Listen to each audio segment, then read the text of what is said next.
Namanya Pak Darmo. Lelaki setengah baya yang setiap harinya mendorong gerobak tahu keliling di kawasan Kopti Cengkareng. Sejak muda, ia sudah terbiasa bekerja keras demi menghidupi keluarganya.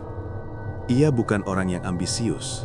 Ia hanya ingin hidup sederhana bersama istri dan anak tunggalnya, Raka, bocah berusia 10 tahun yang masih duduk di bangku sekolah dasar.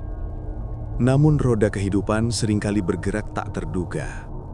Ketika seseorang tengah merasa nyaman, disitulah masalah mulai merayap perlahan.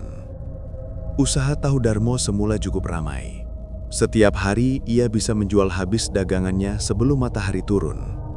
Banyak pelanggan yang menyukai tahu buatannya karena rasanya gurih, lembut, dan selalu segar. Tapi entah sejak kapan, pembeli mulai berkurang.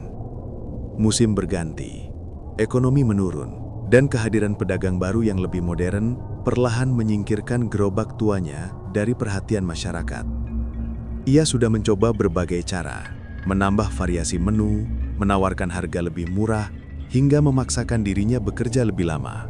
Namun, hasilnya tetap nihil. Hampir setiap malam, Darmo duduk di teras rumah kontrakannya sambil memandangi gerobak yang kini hanya menjadi pengingat tentang masa kejayaannya yang kian tenggelam. Tangannya gemetar saat menghitung uang hasil berjualan. Jumlahnya selalu tidak mencukupi untuk membayar kebutuhan pokok. Beras yang tersisa hanya cukup untuk 2 hari ke depan. Tagihan listrik bertumpuk.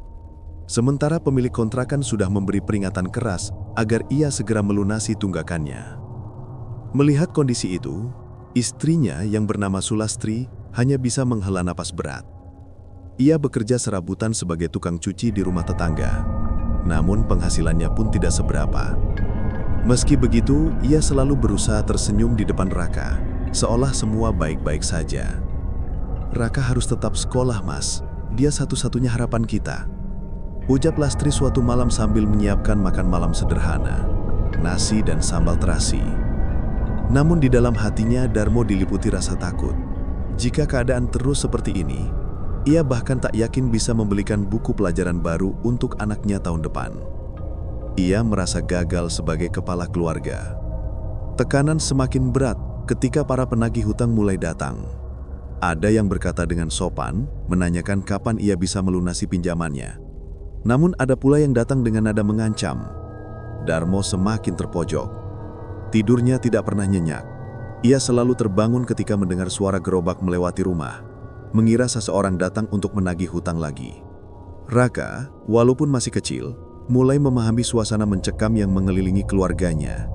Ia pernah mendapati ayahnya duduk termenung di dapur, menutupi wajah dengan kedua tangan. Tanpa suara tangis, tapi getaran pada bahu ayahnya sudah cukup menjelaskan segalanya. Raka ingin membantu, tapi ia hanya anak kecil.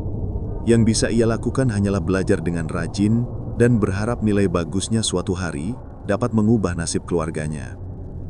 Ada kalanya Darmo berhenti di pinggir jalan saat berjualan dan memandang ke arah gedung-gedung besar yang berdiri megah tak jauh dari Kopti. Ia bertanya-tanya dalam hati, mengapa nasib begitu tidak adil? Mengapa orang-orang yang mungkin tidak bekerja sekeras dirinya bisa hidup dengan kenyamanan berlimpah? Timbul rasa iri yang perlahan berubah menjadi keputusasaan. Ia merasa Tuhan menjauh darinya. Suatu hari ketika hujan turun deras, Darmo berteduh di bawah jembatan dekat kawasan pergudangan Kedelai Kopti. Ia melihat gerobaknya basah kuyup, tahu yang ia bawa masih banyak dan pasti akan terbuang sia-sia. Selagi ia memeluk dirinya sendiri sambil menggigil, mulutnya berkomat-kamit. "Berapa lama lagi kau harus bertahan seperti ini, Darmo?" Ia bertanya pada dirinya sendiri dengan suara parau. Tidak ada jawaban, kecuali bunyi derasnya hujan yang seakan mengejak kelemahannya. Dalam kondisi yang semakin terpuruk, pikiran gelap mulai menyelinap. Ia teringat cerita-cerita lama dari kampung halamannya. Tentang orang-orang yang tiba-tiba menjadi kaya setelah melakukan sesuatu yang tabu. Ia ingat ucapan sebagian orang, kalau ingin cepat kaya, jangan hanya mengandalkan keringat sendiri. Tapi ia selalu menepis pikiran itu. Ia meyakinkan diri bahwa kesuksesan yang kotor tidak akan bertahan lama.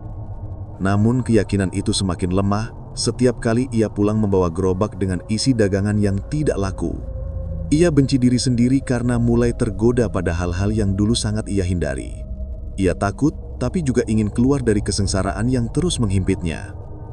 Dalam keadaan kelirik masalah, Pak Darmo merasa ingin mengubah hidupnya dengan cara yang lebih baik. Membelikan rumah dan membiayai sekolah Raka dengan lancar. Dengan pikiran ketransparan itu, ia menemui Giman, seorang penyair malam yang dulu menjadi teman satu kampungnya. Giman pernah bercerita tentang bagaimana dirinya bisa keluar dari himpitan ekonomi. Darmo ingin berkonsultasi dan membangun harapan bersama Giman. Namun, apa yang diharapkannya tidak seperti yang ia duga. Giman hanya memberi banyak pertanyaan samar-samar yang membuat Darmo merasa bingung. Beliau terdesak untuk menanyakan hal itu karena Darmo merasa terpojok buta untuk hidupnya. Hanya dengan bertanya tentang kisah hidup Giman yang terbaru sangat membantu. Darmo menanyakan apakah ada jalan pintas yang diketahui oleh Giman. Dulu ia tidak ingin tahu, tapi kini ia justru sangat ingin bertemu dengannya. Kesendirian malam itu menyisakan satu perasaan pendorong, tekad putus asa. Bukan lagi soal bangkit dari keterpurukan dengan cara yang benar, tapi ingin keluar secepat mungkin dari kegelapan hidup. Dan pada akhirnya, ia membuat keputusan dalam hati. Besok, ia akan mencari Giman dan menanyakan hal yang dulu membuatnya menolak untuk bertanya lebih jauh. Keesokan harinya, setelah berjualan dengan hasil yang kembali mengecewakan, Darmo tidak langsung pulang. Ia menyimpan gerobaknya dekat pos keamanan gudang kedelai KOPT, lalu melangkah menyusuri gang sempit yang ia ingat pernah ditunjukkan Giman bertahun-tahun silam. Tempat itu jauh dari keramaian, berada di belakang area industri yang jarang dilewati orang. Langit sore terlihat muram, seolah mengetahui langkah Darmo menuju sesuatu yang tak seharusnya dicari manusia. Di persimpangan sebuah warung kopi tua, ia menemui seorang penjual yang mengenal hampir semua orang di kawasan itu. "Bang, masih ingat sama Giman, pedagang tempe dulu?" tanya Darmo dengan suara ragu. Penjual kopi itu memandangnya dengan tatapan yang sulit ditebak. Lama ia terdiam sebelum menjawab, seolah menimbang apakah perlu menjawab atau tidak. "Saya masih ingat, tapi dia udah jarang kelihatan, Mas," ujarnya pelan. "Saya saranin, kalau ketemu ya sewajarnya aja. Jangan tanya-tanya soal yang aneh-aneh." Darmo tertegun. Kata-kata itu seperti peringatan yang samar, namun hatinya yang kalut terus mendorongnya. Ia hanya mengangguk kecil lalu meninggalkan warung itu. Ia tidak tahu harus kemana lagi mencari. Tapi entah bagaimana, langkah kakinya seperti dituntun menuju sebuah gang lebih dalam, lebih gelap, dan lebih sunyi. Di ujung gang itu, ia melihat seseorang duduk di bawah pohon beringin kecil, wajahnya tertutup bayangan senja. Ketika orang itu menoleh, Darmo langsung mengenalinya, meskipun tampangnya sudah berubah jauh. Tubuhnya lebih kurus, kulitnya pucat seperti kurang sinar matahari. Namun senyum licik di bibirnya masih sama. "Hei Darmo, lama nggak ketemu," ujar Giman dengan nada yang seakan sudah menunggu kedatangan tamu lama. Darmo terkejut. "Kamu tahu aku bakal datang ke sini?" Giman terkekeh. "Orang yang putus asa biasanya akan datang ke jalan ini. Aku dulu juga begitu." Kata-kata itu membuat dada Darmo berdebar tidak nyaman. Ia mulai ragu ingin membuka pembicaraan. Namun Giman seolah membaca pikirannya. "Usahamu makin susah kan? Anak, istri, utang, semua menumpuk?" Darmo menunduk dalam-dalam, tidak bisa menyembunyikan kenyataan. Giman lalu bersandar pada dinding kusam di belakangnya. Mata merahnya memandang Darmo tanpa berkedip. "Ia tahu apa yang kamu cari. Kekayaan, kemudahan, jalan keluar." Darmo menggenggam lututnya sendiri. Aku cuma nggak mau lihat keluargaku menderita lagi. Aku sudah coba semuanya, tapi terkadang hidup butuh lebih dari sekedar kerja kerasmu. Ada jalan yang bisa kamu ambil. Tidak berat, tapi kamu harus berani bayar harganya. Darmo menatap Giman dalam-dalam, mencari kepastian. "Apa yang kamu lakukan sampai tiba-tiba hidupmu berubah seperti itu dulu?" Giman senyum miring, memperlihatkan giginya yang menguning. "Aku mendapat bantuan dari penguasa sungai, sesosok makhluk tua yang bersemayam di bawah air.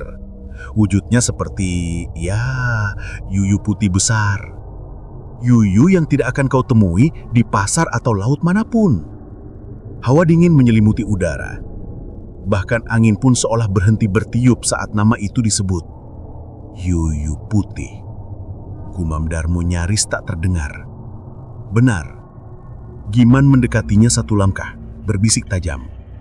Dia bisa memberikanmu apapun yang kamu mau. Daganganmu laris, utangmu lunas, hidupmu berubah. Tapi tentu saja, semua itu ada imbalannya. Darmo menelan ludah. Imbalan apa? Kali ini Giman tidak langsung menjawab. Ia menatap langit yang semakin gelap, kemudian bersenandung pelan sebelum berkata, "Setiap pesugihan menuntut pembayaran. Ada yang bayar dengan tubuhnya sendiri. Ada yang menyerahkan nyawanya pada akhir umur.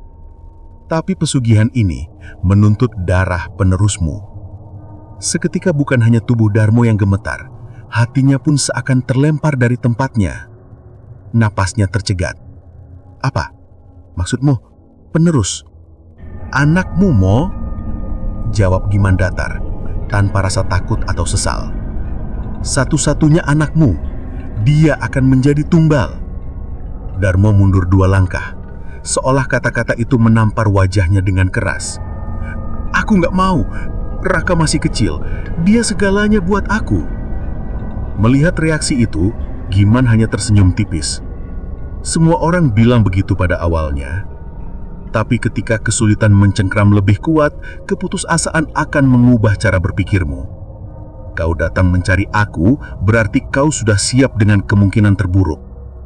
Tidak. Aku hanya ingin tahu, bukan berarti aku mau.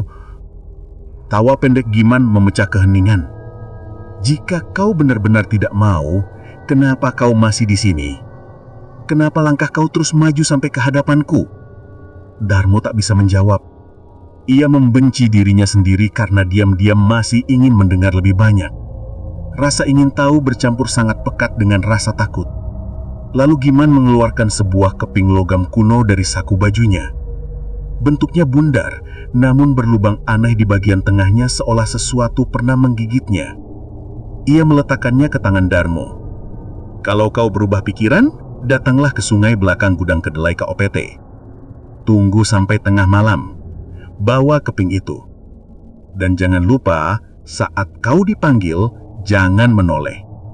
Darmo memandang kepingan logam di telapak tangannya, merasa seolah sedang menggenggam kutukan. Giman menambahkan satu pesan terakhir sebelum berjalan pergi. "Ingat, Yuyuputi tidak pernah bermain-main dengan janji. Kalau kau sudah berani meminta, jangan berharap bisa membatalkan." Langkah Darmo terasa berat ketika hendak pulang. Kepingan logam itu terasa panas mengganjal genggamannya. Kata-kata Giman terus mengingang. "Imbalan, darah keturunanmu." Namun suara lain yang lebih dalam mencoba menenangkan. "Semua ini demi keluarga, demi masa depan." Dan pada malam itu, saat ia kembali ke rumah dan melihat Raka tertidur pulas memeluk buku sekolah, air matanya jatuh tanpa disadari. Ia ingin melindungi anak itu, namun ia juga ingin memberikan hidup yang lebih baik untuknya. Pertarungan antara naluri ayah dan rasa putus asa mulai membentuk jurang yang semakin dalam di dalam hati Darmo. Jurang yang akan menuntutnya untuk memilih. Dan setiap pilihan pastilah berujung pada kegelapan. 3 hari setelah pertemuannya dengan Giman, Darmo merasa hidupnya semakin sesak. Penjualan menurun lebih parah. Penagih hutang datang tidak hanya 1, tapi 2 kali dalam sehari. Bahkan, pemilik kontrakan mengancam akan mengusir keluarga kecil itu jika dalam seminggu ke depan tidak ada pembayaran. Sementara Raka mulai sering mengeluh lapar, tapi menahan diri agar tidak merepotkan orang tua. Ia meminta uang jajan semakin jarang. Ia menghabiskan sepiring nasi kecil perlahan agar orang tuanya tidak merasa sedih. Darmo melihat itu semua sebagai tikaman tak kasat mata. Rasa bersalah semakin mencekiknya. Pada malam keempat, hujan kembali turun. Halilintar membuat lampu kontrakan berkedip-kedip. Darmo tidak bisa tidur. Ia duduk di ruang tamu dengan tubuh gemetar. Kepingan logam yang diberikan Giman, ia letakkan di atas meja. Tatapannya terpaku pada benda itu, seolah benda kecil tersebut memiliki suara yang memanggil-manggil. Kalau aku tidak melakukan sesuatu, semuanya bisa hancur, gumamnya lirih. Entah karena dorongan keputusasaan atau bisikan gaib yang tidak terlihat, ia mengambil keping itu dan memasukkannya ke saku. Ia memakai jaket lusuh, lalu melangkah keluar tanpa menoleh ke kamar tempat istri dan anaknya tidur. Udara dingin malam menusuk tulang. Jalanan menuju area gudang kedelai KOPT terasa panjang dan menakutkan ketika dilalui di tengah hujan. Setiap langkah seperti menambah berat beban yang ia pikul. Namun ia terus berjalan. Di ujung area pergudangan, ia menemukan celah pagar yang biasa dilewati orang-orang yang bekerja malam hari. Ia masuk dan menyusuri jalur setapak yang dipenuhi genangan air. Bau kedelai busuk bercampur lumpur menyengat hidungnya. Sungai kecil yang dulu ia kenal sebagai saluran air biasa, kini tampak berbeda. Airnya gelap pekat, tidak memantulkan cahaya bulan sama sekali, seolah seluruh cahaya ditelan oleh kedalamannya. Suara aliran air yang biasanya menenangkan, justru terdengar seperti desis makhluk lapar. Langkah Darmo terhenti di tepi sungai. Ia mencoba menenangkan nafasnya. Kata-kata Giman terinyang. Tunggu sampai tengah malam, jangan menoleh saat dipanggil. Ia melihat jam di pergelangan tangan, 0003. Jantungnya berdegup terlalu cepat. Ia merasa tidak seharusnya berada di tempat ini. Namun bayangan masa depan yang lebih buruk menahan kakinya untuk mundur. Hujan perlahan mereda, tapi kabut tebal mulai terangkat dari permukaan air. Seperti tirai putih yang menyembunyikan sesuatu yang ingin muncul. Samar-samar terdengar suara gemericik aneh. Bukan hanya air, tapi suara capit yang saling beradu. Darmo buru-buru merogoh kantongnya dan menggenggam keping logam itu. Keringat dingin membasahi telapak tangannya. Tiba-tiba, tanah di bawah kakinya bergetar pelan. Bau amis anyir menusuk lebih tajam. Permukaan air bergolak seolah ada sesuatu yang besar sedang naik ke atas. Darmo ingin berlari, namun kakinya seakan tertancap. Ketakutan mengikatnya kuat. Dari balik kabut muncul cahaya merah kecil, seperti sepasang mata yang menyala dan mendekat pelan-pelan. Makin dekat, makin jelas, dan akhirnya tampak. Makhluk itu wujudnya seperti yuyu raksasa. Tubuhnya bulat dan keras berwarna putih pucat. Capitnya besar dan bergerigi tajam. Setiap langkah kaki kecilnya di permukaan tanah menimbulkan suara ketukan mendebarkan. Air menetes dari semua sisi tubuhnya, membentuk genangan gelap di kaki Darmo. Makhluk itu berhenti tepat di depannya. Mata merahnya menatap tanpa berkedip, dalam, menusuk, dan seperti dapat membaca seluruh pikirannya. Sebuah suara muncul, bukan dari mulut makhluk itu, melainkan dari dalam kepala Darmo sendiri. Kau memanggilku. Tubuh Darmo bergetar hebat. Ia ingin berteriak, tapi suaranya hilang. Para tetua pernah berkata, makhluk halus tidak berbicara dengan udara, melainkan dengan jiwa manusia. Dan sekarang ia mengalaminya sendiri. Makhluk itu mendekatkan capitnya ke arah dadanya. Darmo merasakan sesuatu merayap ke pikirannya. Gambaran dirinya sukses, rumah baru, usaha besar, tawa keluarganya. Semua terlihat jelas seperti mimpi yang terlalu nyata. Aku memberi apa yang kau dambakan. Sang yuyu putih mengangkat satu capitnya dan mengetuk keping logam di tangan Darmo. Ketukannya membuat udara di sekitar bergetar.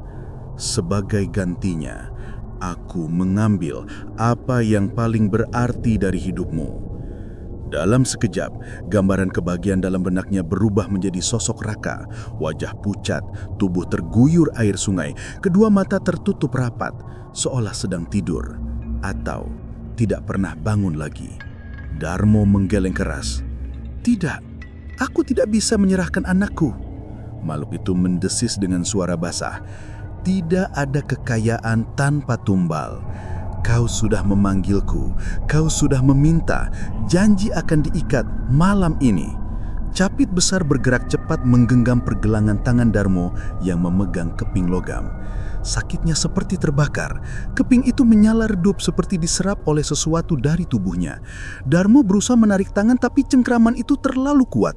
Makhluk itu menatapnya semakin dekat. Suaranya semakin mengancam.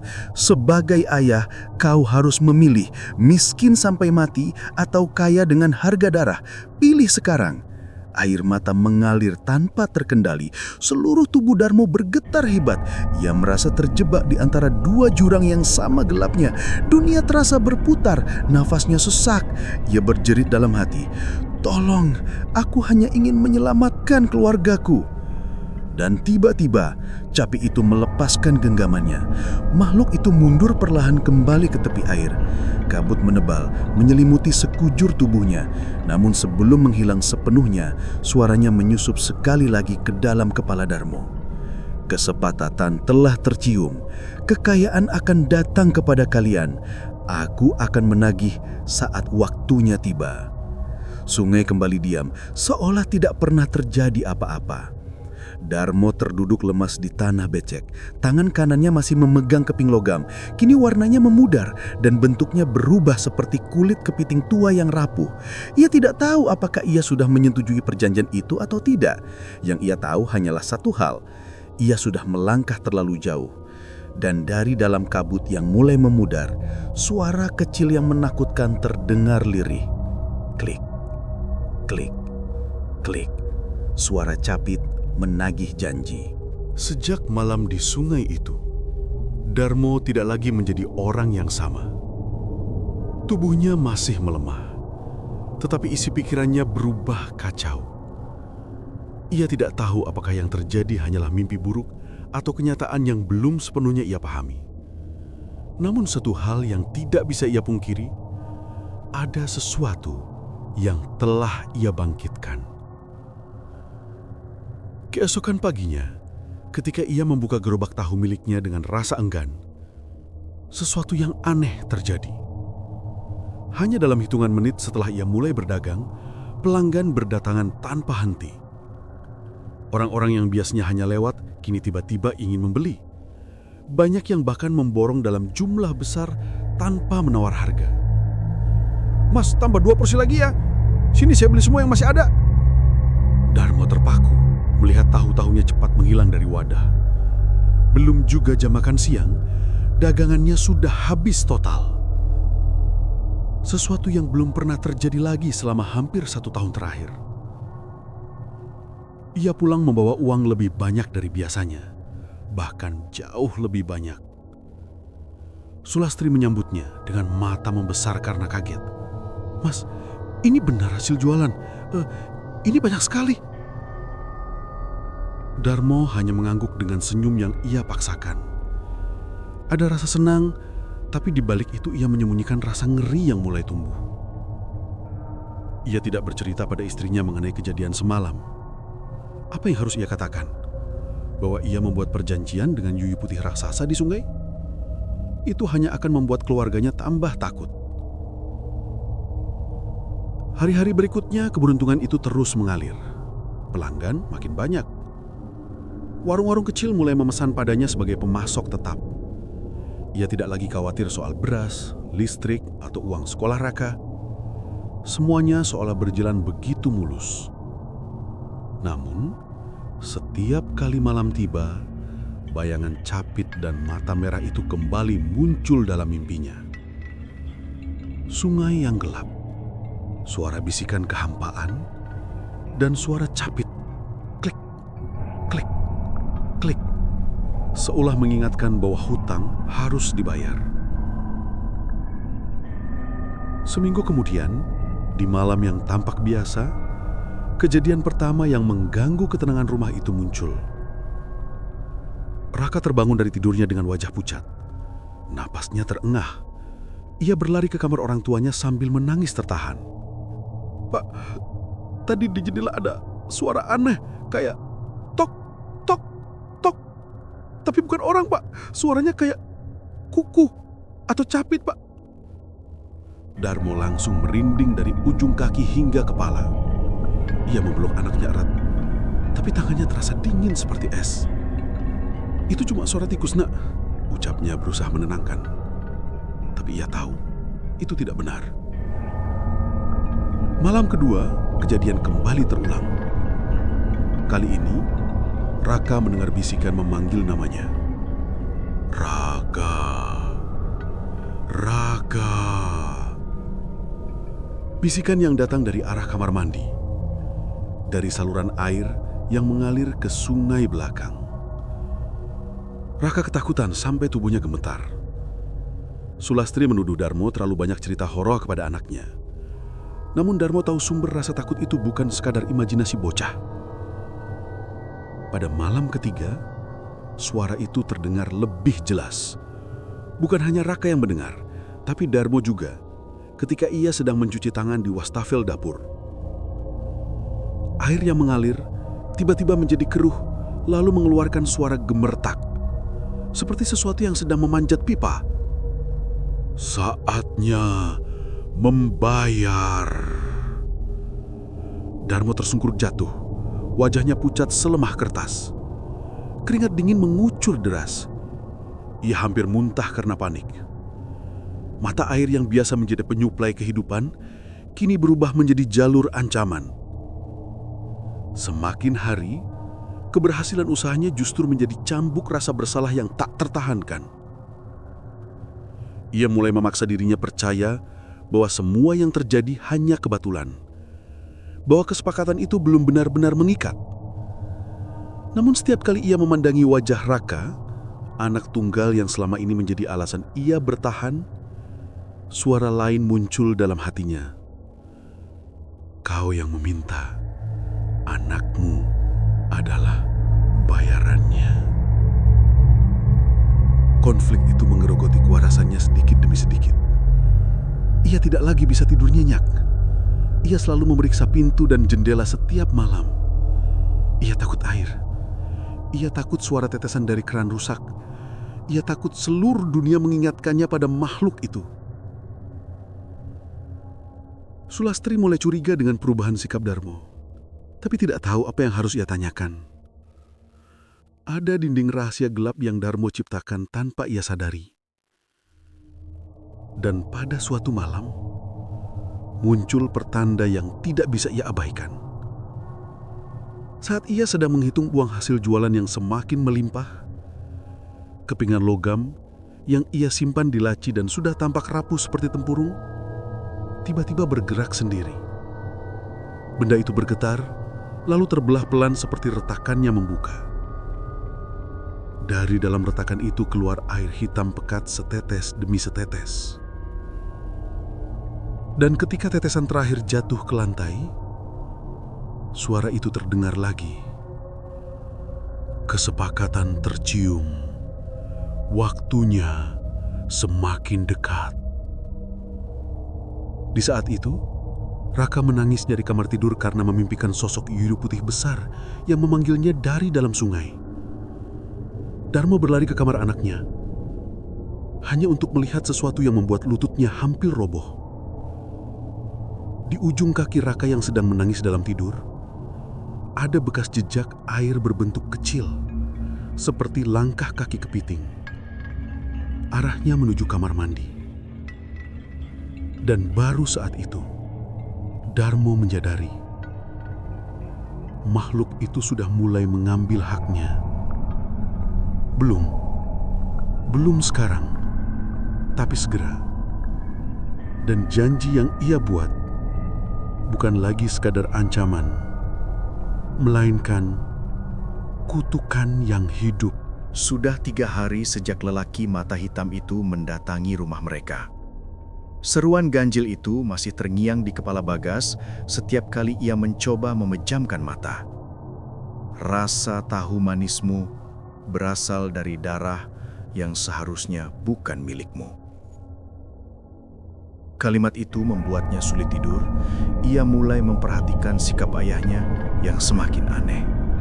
Setiap pagi sebelum berangkat ke pabrik pembuatan tahu milik KOPT, Pak Ranu selalu mandi dengan air yang ia simpan di kendi tanah bertutup kain putih. Air itu berbau seperti tanah rawa dan membuat kulit Pak Ranu tampak pucat kebiruan. Dan yang paling membuat Bagas takut, ayahnya tidak lagi makan makanan biasa.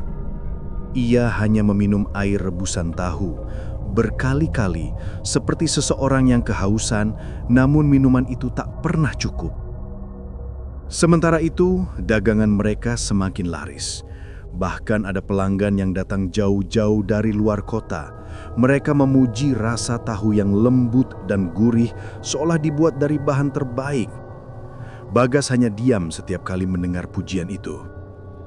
Ia mulai merasa jijik pada tahu-tahu tersebut. Ia takut membayangkan apa yang sebenarnya menjadi resep rahasia di balik kesuksesan ayahnya.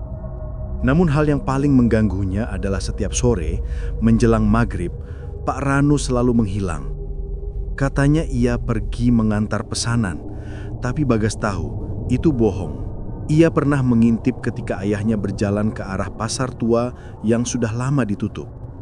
Pasar yang dulunya ramai itu kini hanya bangunan kosong dengan pintu gerbang yang dirantai karena dianggap angker dan sering memakan korban yang hilang tanpa jejak. Bagas tidak punya keberanian untuk mengikuti lebih jauh, tetapi malam itu ketakutannya sudah memuncak. Ia harus mengungkap apa yang sebenarnya terjadi. Saat jam menunjukkan pukul 11 malam, Bagas terbangun oleh suara gemerisik dari ruang tamu. Ia mengintip dari balik pintu kamar. Ayahnya berdiri di depan cermin, mengenakan pakaian serba putih. Seluruh telapak tangannya dilumuri cairan mirip lendir ikan. Wajahnya tidak lagi tampak seperti manusia biasa. Matanya merah menyala, menghitam di bagian tengah, pupilnya melebar seperti ikan yang hidup di dasar laut. Pak Lanu tersenyum sendiri, lalu melangkah keluar rumah tanpa menoleh. Bagas menelan ludah.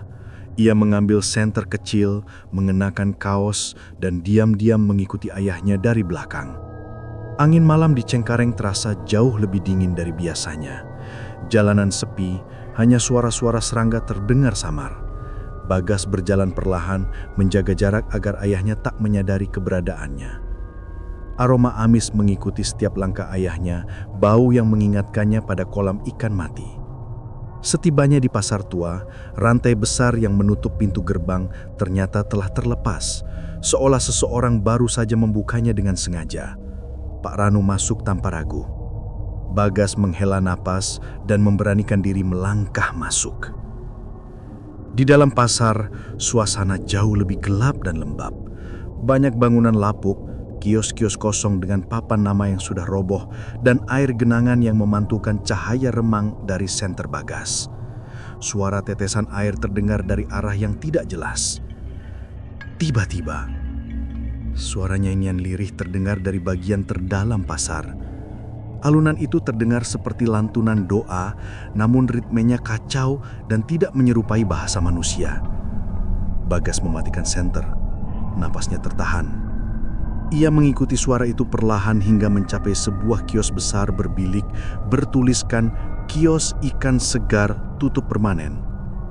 Di dalamnya 5 sosok berdiri membentuk lingkaran. Semuanya mengenakan pakaian putih dengan rambut basah terurai. Mereka menunduk, memegang mangkuk besar dari tanah liat yang berisi cairan keruh. Di tengah lingkaran, Pak Ranu berdiri tegak. Tangannya terangkat tinggi, memegang sesuatu yang menggeliat. Seekor ikan yuyu putih, lebih besar dari ukuran normal, matanya bulat menonjol seperti hampir meledak. Sisiknya mencamirkan cahaya pucat kehijauan.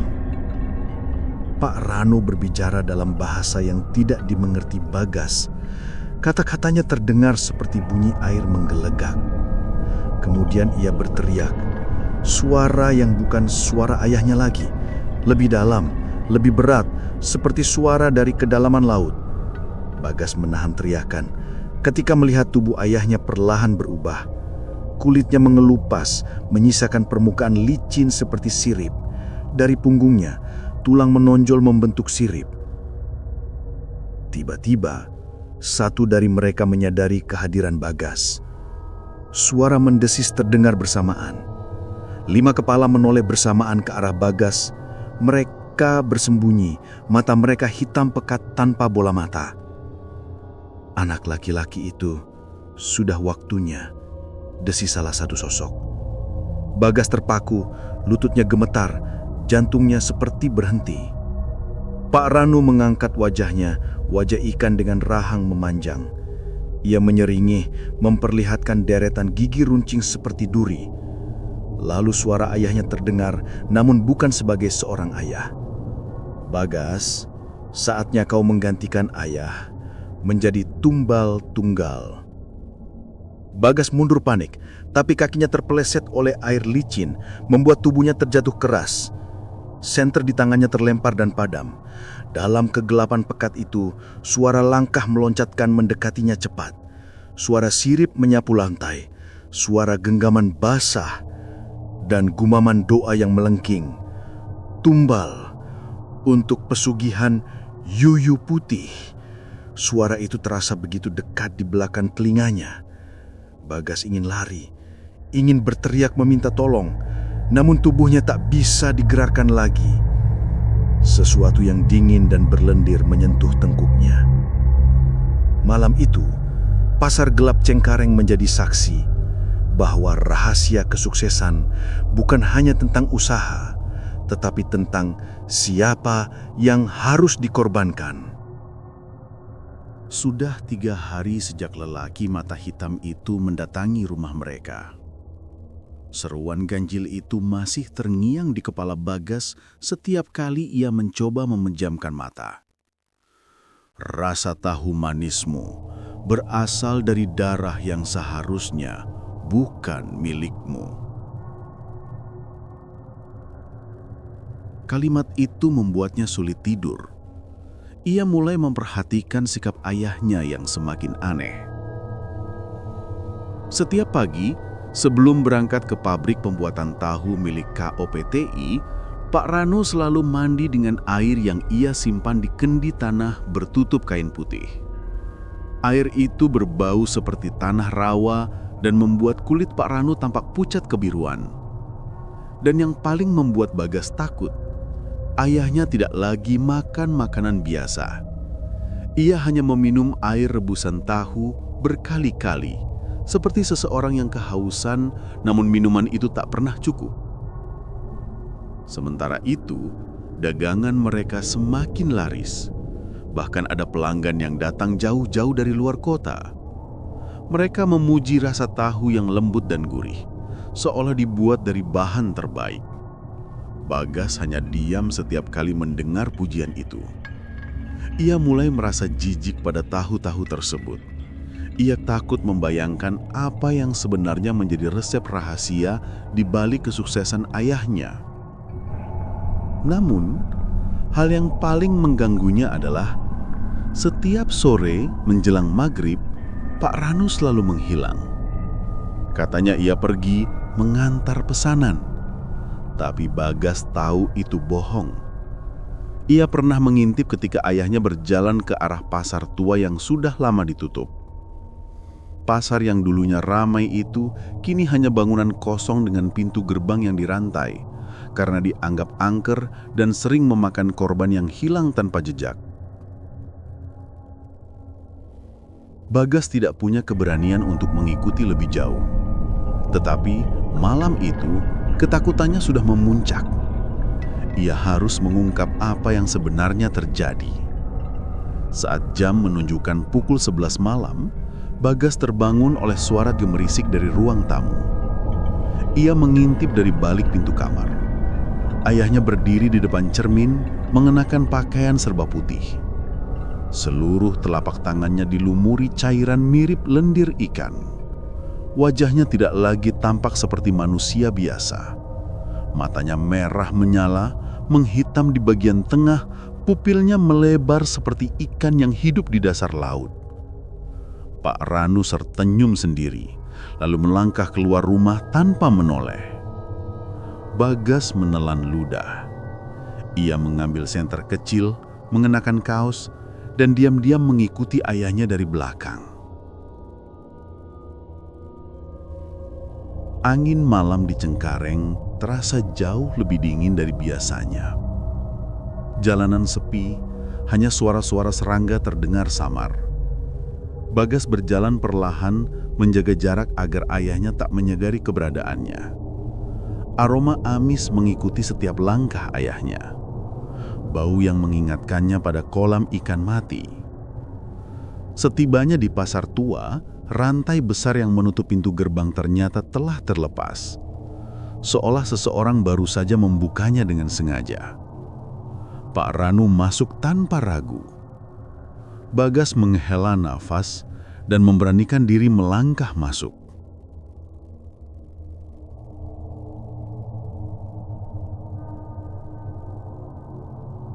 Di dalam pasar, suasana jauh lebih gelap dan lembab. Banyak bangunan lapuk, kios-kios kosong dengan papan nama yang sudah roboh, dan air genangan yang memantulkan cahaya remang dari senter Bagas. Suara tetesan air terdengar dari arah yang tidak jelas. Tiba-tiba, suara nyanyian lirih terdengar dari bagian terdalam pasar. Alunan itu terdengar seperti lantunan doa, namun ritmenya kacau dan tidak menyerupai bahasa manusia. Bagas mematikan senter. Nafasnya tertahan. Ia mengikuti suara itu perlahan hingga mencapai sebuah kios besar berbilik bertuliskan kios ikan segar tutup permanen.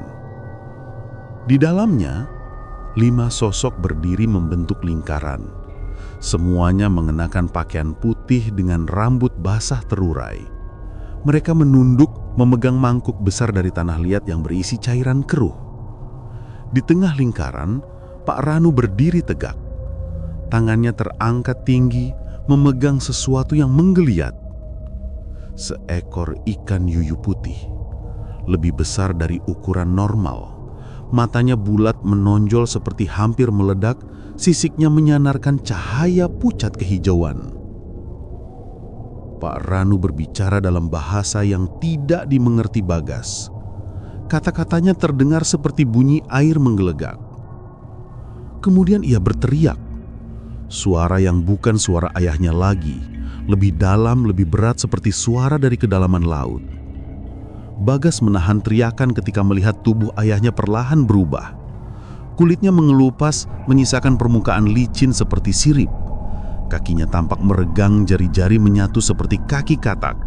Dari punggungnya, Bagas berdiri di depan pasar tua yang kembali terlihat menganga seperti rahang gelap dari dunia lain. Senter kecil di tangannya bergetar seiring degup jantungnya yang tidak beraturan. Angin malam menghembus membawa bau amis yang jauh lebih kuat dari sebelumnya. Bau air mati. Jejak lendir putih di tanah menjadi penunjuk jalan. Ia melangkah masuk, memaksa dirinya menelan semua rasa takut. Setiap langkah terasa semakin berat, seolah lantai pasar ingin menelannya hidup-hidup. Suara tetesan air berdenging di telinganya. Tik, tik, tik. Tiba-tiba terdengar suara gesekan, seperti sesuatu diseret di lantai. Suara itu semakin lama semakin jelas. Bagas berhenti, memfokuskan senter ke arah suara. Sinar itu mengenai kain putih, milik ibunya. Namun kain itu bergerak sendiri, seolah ditarik makhluk tak terlihat. Bagas menahan teriakan. Ia tahu ibunya pasti berada di depan sana. Ia berlari mengikuti arah tersebut, meski lututnya nyaris tak mampu menopang tubuhnya lagi. Ia sampai di gedung yang sama seperti malam sebelumnya, bekas kios ikan besar. Tapi sekarang, seluruh kios itu diselimuti kabut putih yang berputar pelan seperti uap dari dasar laut. Dari dalam terdengar suara nyanyian mengerikan semakin jelas. Darah dari darahnya sendiri, nyawa dari nyawa yang dijaga, tumbal tunggal, memanggil kekayaan tanpa batas. Bagas mengintip dari celah papan kayu yang lapuk, dan matanya membelalak. Di tengah ruangan, ibunya terikat pada kursi tua dengan kain putih. Mulutnya dibekap, tubuhnya bergetar hebat mencoba melepaskan diri. Sementara itu, di sekelilingnya berdiri 6 sosok pemuja yuyu putih. Semua berwajah pucat kebiruan, mata hitam sepenuhnya.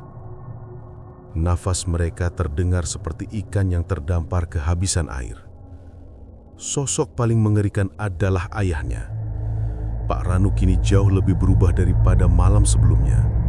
Tubuhnya membengkak, kulitnya seperti sisik lembik yang mengkilap. Punggungnya menonjol dengan sirip tajam sepanjang tulang belakang. Mulutnya memanjang penuh gigi runcing. Di tangan kanannya, ia memegang sebilah pisau yang tampak seperti tulang tikan yang diasah tajam. Bagas menahan nafas ketika mendengar nama yang keluar dari mulut makhluk itu. Suara kakek dalam tubuh ayahnya. Bagas, sudah waktunya kamu menyerahkan diri. Ibu Diah menggeliat kuat, mencoba berteriak namun hanya terdengar suara tercekik. Air matanya mengalir deras. Ia menatap Bagas yang bersembunyi. Mata itu memohon, "Jangan dekati aku." Tapi pemuja lain membalas dengan lantang. Jika anak itu menolak, maka darah ibunya akan menjadi gantinya. Bagas terpukul oleh dua pilihan yang sama-sama mengerikan. Menyerahkan diri atau membiarkan ibunya mati. Sosok ayah atau makhluk yang mendalaminya merentangkan tangan berdoa kepada udara. Yoyu Putih, terimalah tumbal terakhir ini. Tubuhnya, jiwanya, agar rezeki kami tak pernah mati. Tiba-tiba, lantai di tengah kios mulai retak. Air hitam muncul dari bawahnya seperti tangan yang menggapai. Dari air itu, tampak bayangan besar. Cakar mirip kepiting, namun lebih panjang, mata putih melotot tanpa kelopak. Mulut besar dengan antena panjang melambai-lambai. Yuyu Putih benar-benar datang. Bagas menggigil. Tubuhnya ingin lari, tapi hati menolak meninggalkan ibunya. Di dalam kantong jaketnya ada kotak kayu yang diberikan ibu tadi. Bagas ingat kata ibunya. Kalau terdesak, buka buku itu. Hanya itu yang bisa menyelamatkanmu. Dengan sisa keberanian, Bagas membuka kotak itu dan menarik buku lusuh. Perjanjian Laut Putih. Ia membuka halaman yang ditandai kain merah. Ada tulisan besar yang tergores kasar. Tumbal hanya bisa dibatalkan dengan korban yang mengkhianati janjinya sendiri. Bagas tercengang. Ayahnya harus mengkhianati pesugihan yang ia jalani sendiri. Tapi bagaimana caranya? Air hitam makin tinggi. Pemuja mulai melantunkan doa semakin cepat. Pisau tulang ikan di tangan ayahnya terangkat, mengarah ke dada ibu. Ibu merontak tak berdaya. Bagas menjerit, "Jangan sentuh ibu!" Semua kepala menoleh bersamaan. Ayah atau makhluk itu menatapnya tajam menyeringai. Akhirnya, tumbalku datang dengan sukarela. Dalam sekejap, para pemuja melompat mendekati Bagas mengeluarkan bunyi melengking seperti ikan raksasa sekarat dari air. Bagas membalik halaman buku dengan cepat, panik, mencari cara lain. Di halaman berikutnya tertulis, "Pisahkan pelaku dari air pemberi berkah. Hancurkan simbol pemanggilnya." Simbol itu, Bagas memperhatikan sekeliling. Di langit-langit kios tergantung jaring ikan yang diikat pada tengkorak ikan besar. Benda yang memancarkan cahaya kehijauan. Bagas mengerti. Itu sumber kekuatan ritual. Ia meraih batu dan melempar dengan keras. Berak. Tengkorak itu jatuh dan pecah. Jaring robek, cahaya yang menyelimuti ruangan padam mendadak. Para pemuja meraung kesakitan. Tubuh mereka kejang seperti ikan yang diseret dari air. Air hitam mendidih hebat. Ayahnya menggeram marah. Ia menghentakkan lantai dan berlari menerkam Bagas dengan kecepatan tak insan. Bagas terpental ke dinding, buku terlepas dari tangannya. Kepala Bagas berdenyut keras. Pandangannya kabur, namun ia mendengar suara lembut. Bisikan ibunya, "Bangkitlah nak, selamatkan dirimu." Bagas merayap mengambil buku di sisi kakinya. Darah menetes dari keningnya. Ia berdiri kembali meski lutut goyah. Ia membuka halaman terakhir buku dan membaca setinggi-tingginya. Pengkhianatnya adalah orang yang mengingkari darahnya sendiri. Bagas memandang ayahnya, menatap mata ikan itu lurus mata. Kemudian, ia berkata dengan penuh amarah dan rasa sakit, "Ayah sudah mengkhianati kami sejak dulu. Mulai malam ini, aku mengkhianati ayah kembali." Dan ia menendang tubuh ayahnya, yang terperosok ke dalam air hitam menuju tangan setan yang telah ia sembah bertahun-tahun. Teriakan menggelegar, mengguncang seluruh pasar ketika Yuyu Putih menerkam pemujanya sendiri.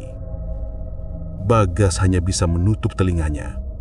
Suara itu, suara manusia dan ikan tercampur menjadi satu. Namun, kejadian itu belum selesai. Karena dari dalam air hitam, sesuatu yang jauh lebih besar mulai naik ke permukaan. Dan Bagas sadar, ritual belum berakhir. Air hitam itu bergolak semakin keras, memuntahkan buih berbuih seperti darah yang tercampur lumpur rawa. Di tengah pusaran tersebut, tubuh ayahnya menghilang sepenuhnya, terseret masuk ke kedalaman yang tak terlihat dasarnya. Namun, Bagas justru merasakan ketakutan yang jauh lebih besar daripada kehilangan ayahnya. Karena suara yang terdengar dari bawah sana bukan suara manusia yang sekarat, melainkan suara makhluk yang sedang bangun.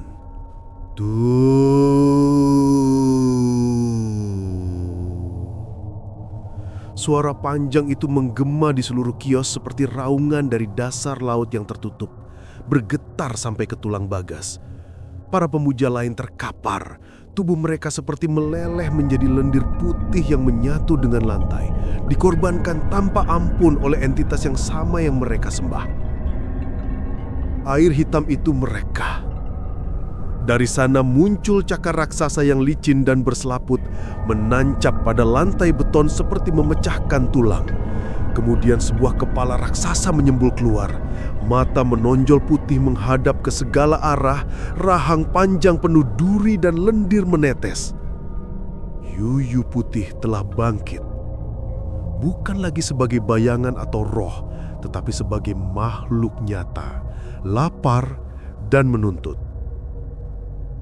Sosok itu memanjat ke atas. Tubuh besarnya seperti gabungan kepiting raksasa dan ikan purba, namun berdiri tegak dengan dua kaki berselaput yang menjijikkan.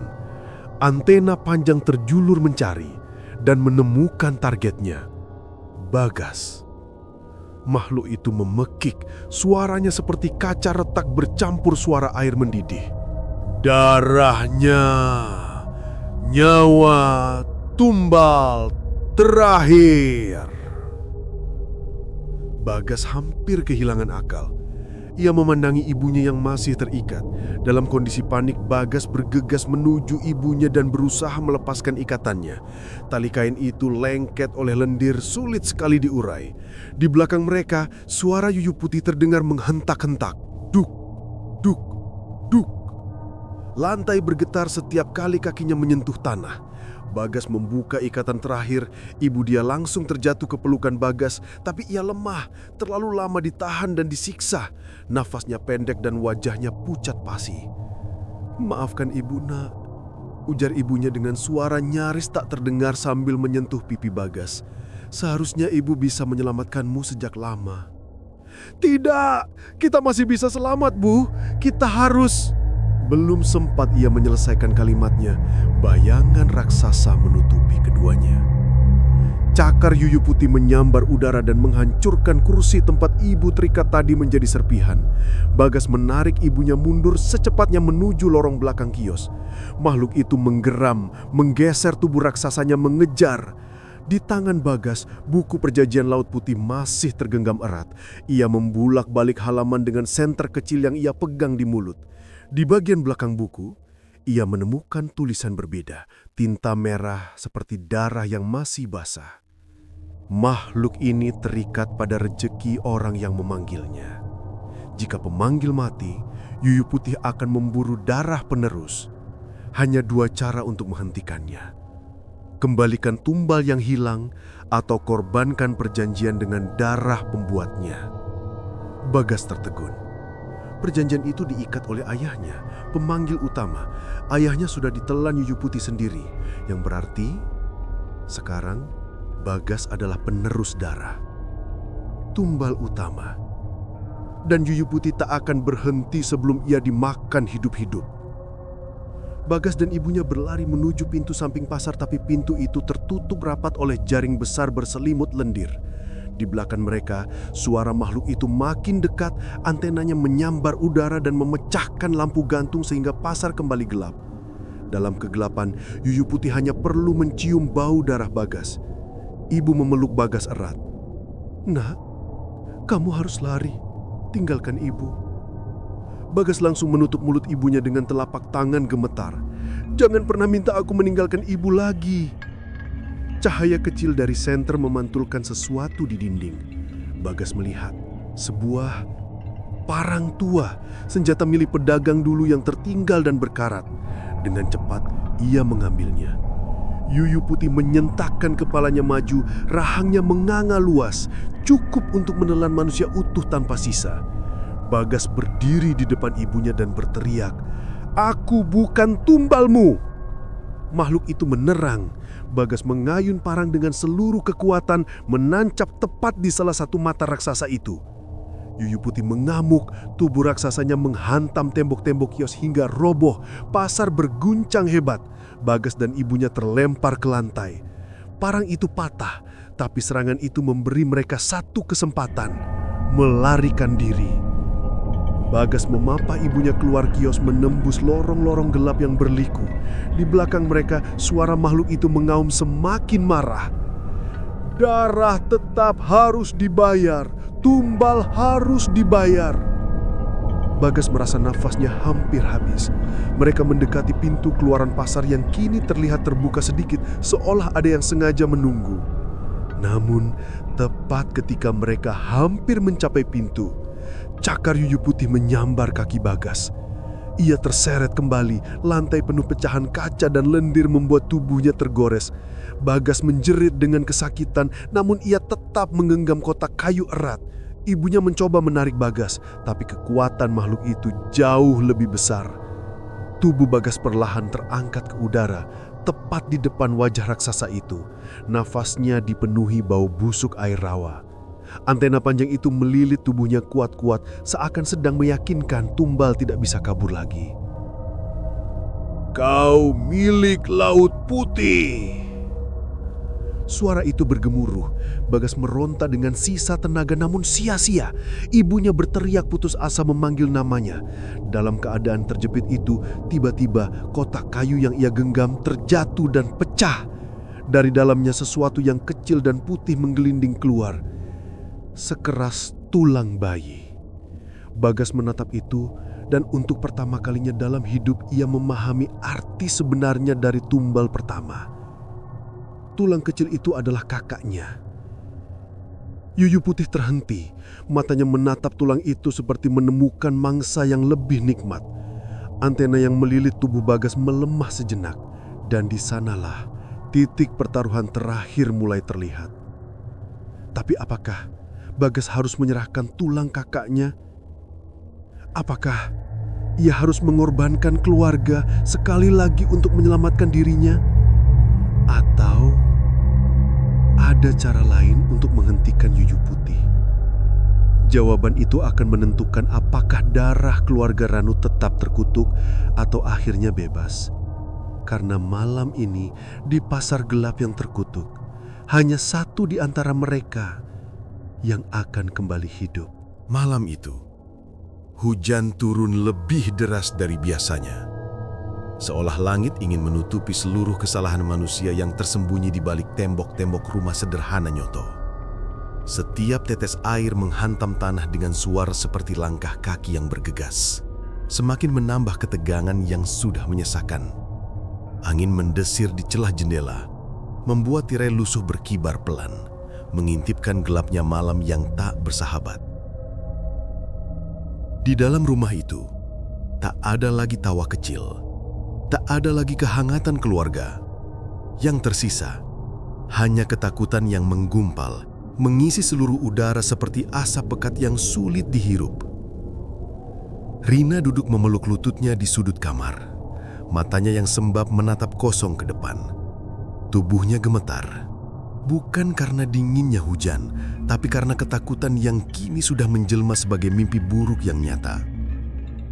Ia sudah tahu kebenarannya. Ayahnya bukan hanya seorang pedagang tahu biasa. Pesugihan yang memperkaya keluarga mereka ternyata memiliki harga yang tak terbayangkan. Dirinya. Ia mulai sadar. Sejak awal ia hanyalah bagian dari perjanjian. Ayahnya mencarinya karena cinta, tapi cinta yang akhirnya dipasung oleh ketamakan. Di ruang tamu, Nyoto mondar-mandir. Napasnya tersengal, matanya memerah. Wajahnya seperti pria yang baru saja kehilangan segalanya. Ia meremas rambutnya sendiri, menyesal namun juga takut kehilangan apa yang sudah diperjuangkan. Rezeki besar yang ia dapat selama ini kini berada di ujung kehancuran. Jika ia mundur, ia akan kehilangan semua. Jika ia lanjut, ia harus menyerahkan anak tunggal yang selama ini ia sayangi. "Aku tidak bisa," bisiknya lirih, tapi suaranya pecah seperti seseorang yang telah lelah dengan semua rahasia gelapnya. Namun, dari dalam kamar mandi, terdengar suara lirih yang menggelitik telinganya. Suara perempuan, serak, dalam, dan sangat dingin. "Janji adalah janji, Nyoto." Suara itu menggema, seperti datang dari lorong panjang yang gelap. Nyoto terdiam.